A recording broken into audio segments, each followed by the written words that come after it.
Romain Delacretas, trader fondateur de l'Institut de la Bourse et co-créateur du programme Liberté financière absolue. Une question que tout bon investisseur devrait se poser: quel est le meilleur moment pour se séparer d'un mauvais achat en bourse? Alors, la réponse à une question comme ça, c'est tout simplement quand on réalise qu'on s'est trompé.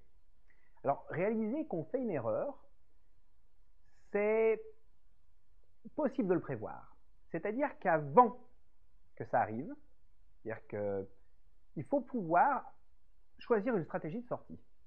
Supposons une fois de plus que on ait un portefeuille boursier et qu'on ait acheté telle et telle et telle valeur qui devrait bien se comporter parce que on a choisi une bonne stratégie qui fait que normalement les valeurs grimpent derrière.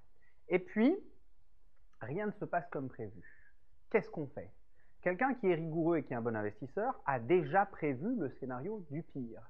Vous, en tant que nouvel investisseur, si vous voulez devenir bon et si vous voulez atteindre ce niveau de liberté financière, vous devez avoir prévu les scénarios catastrophes. J'investis sur une valeur Alcatel qui vaut 4, eh bien si elle descend à 3, parce que moi je l'achète aujourd'hui pensant que c'est le bon moment pour qu'elle grimpe, malheureusement si elle ne grimpe pas et qu'elle descend à 3, eh bien je décide que c'est le niveau à partir duquel moi je vais sortir. Le mieux, c'est de l'avoir défini à l'avance. Prenons l'exemple concret, on a un magasin, on vend des cravates, des chaussettes, des costumes, des chemises. Eh bien, c'est le même niveau. J'achète un lot de chemises que je n'arrive pas à revendre. Il n'y en a aucune qui part dans mon magasin, c'est un mauvais achat, personne n'en veut. Qu'est-ce que je fais au bout de 2 mois? J'ai décidé que mon investissement n'était plus rentable, je m'en sépare. Il me coûte de l'argent en tant que stock, eh bien, je prends ma perte. Je vais voir le grossiste, je lui dis reprends-le-moi, il me le reprend pour moins cher que ce que je lui ai acheté, mais c'est pas grave, je peux récupérer de l'argent pour acheter quelque chose qui marche. Eh bien, c'est logique, on fait la même chose en bourse. Très peu de gens font la même chose en bourse, malheureusement.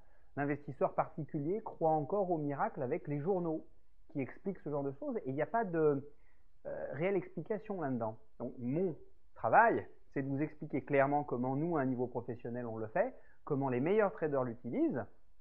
Et là, de toute façon, vous vous rendez bien compte que si vous transposez le travail de bourse sur un magasin, vous avez la réponse à vos questions.